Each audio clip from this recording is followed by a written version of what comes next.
Why we enjoy fear, the science of a good scare. The thrill of a frightening film can feel euphoric, and mild horror, say researchers, can also help foster lasting psychological resilience. Palms sweat, heartbeat quickens, muscles tense. Your skin prickles and stomach churns. When fear subsides, we can be left with feelings of pleasure.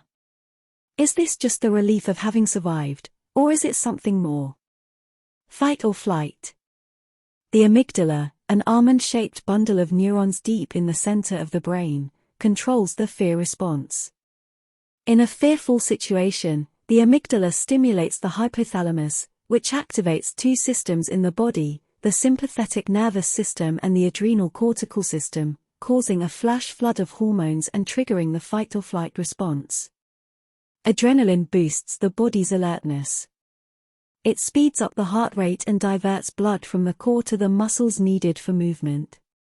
Cortisol raises blood pressure. Blood vessels around the vital organs dilate, flooding them with oxygen and nutrients. Breathing quickens, delivering fresh oxygen to the brain, while levels of glucose in the blood spike, giving the body a quick energy boost, ready for action. Although we have an understanding of some aspects of neural fear networks and how they coordinate behavior, there are still many unknowns, says Dr. Charlotte Lawrenson, a neuroscientist at Bristol University. In early societies, fear-inducing tales were used to teach children about dangers they might encounter. When we are exposed to sensory stimuli or an environment that is potentially threatening, she says, two pathways are activated in the brain. The first is fast. Information is transferred to the sensory thalamus and then to the amygdala, allowing for immediate action on the threatening stimuli. The second is a slower, indirect route. Information is sent from the thalamus to the cortex, the outermost layer of the brain, associated with consciousness, reasoning, and memory. This analyzes the threat and allows us to determine whether we are in real danger. We do not know exactly where the feeling of fear occurs in the brain, says Lawrenson, but it is likely to be from the coordinated activation of a fear network involving multiple brain regions. If the threat is determined to be real, other areas of the brain will be activated to initiate a whole-body response to the danger. This includes the periaquectal gray, which coordinates the antinociceptive, autonomic, and behavioral reactions to stress and injury, blocking the detection of pain by sensory neurons and kickstarting the involuntary physiological processes and responding action. The memory of the danger will be transferred and stored in the hippocampus, adds Lawrenson's co-researcher, Dr. Elena Parkey, so that we are able to remember and identify the threat at the next encounter. A window on our collective fears. Fear is an ancient emotion and scary stories are ingrained in human history. In early societies, fear-inducing tales were used to teach children about dangers they might encounter, such as wolves and other predators. Today, cinema offers a window into society's collective fears. In the 1954 sci-fi film, Godzilla was created by nuclear radiation, revealing the shared anxiety about the Second World War atomic attacks. Horror films have often featured technology, robots that revolt against their creator like the Westworld hosts, or murderous AI such as HAL in 2001, A Space Odyssey and Skynet in The Terminator.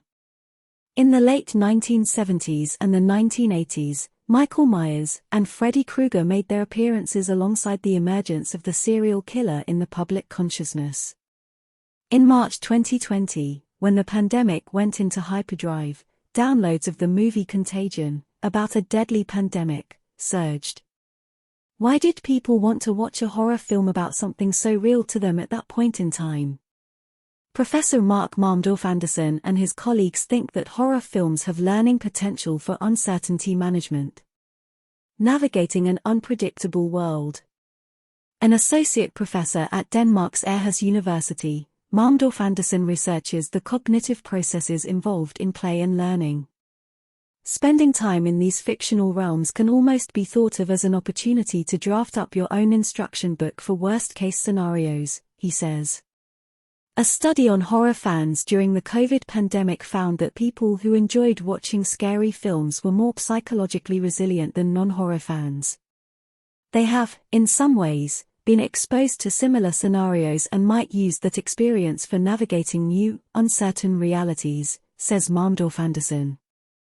It is possible that recreational forms of fear in general can help improve emotion regulation and coping skills.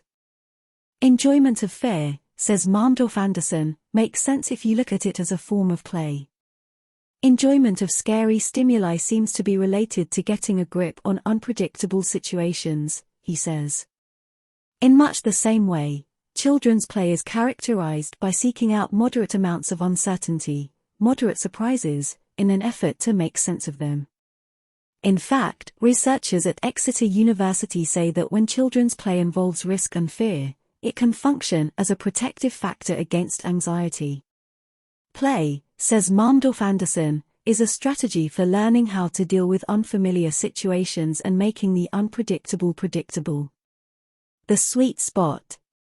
To investigate the relationship between enjoyment and fear, Malmdorf-Anderson and his colleagues at Aarhus University's Recreational Fear Lab studied a group of people who went to a haunted house visitor attraction.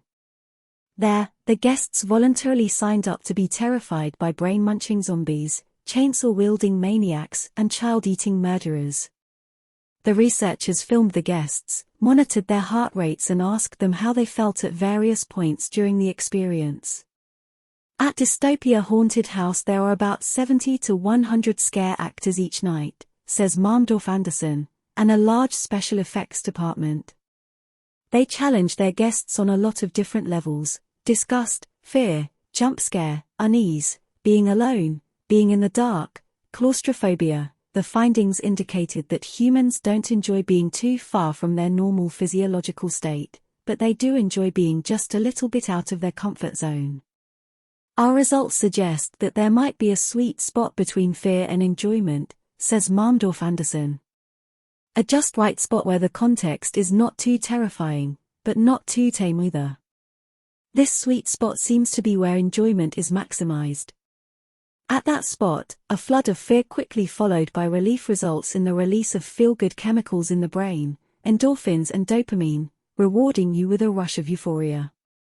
When fear goes too far. However, it is important to keep in mind that everyone is different. We all have a unique sense of what we find scary, and it's a fine line between harmless fun and genuine terror. Too much fear can lead to distress and dysfunction. Globally, about 275 million people suffer from anxiety disorders, which can become chronic and debilitating and affect a person's life trajectory. Different people have a different level of activation of certain areas of the brain, says Parkey. What can be a thrill for one person can be truly terrifying for another. So dare to be scared this Halloween, but just the right amount.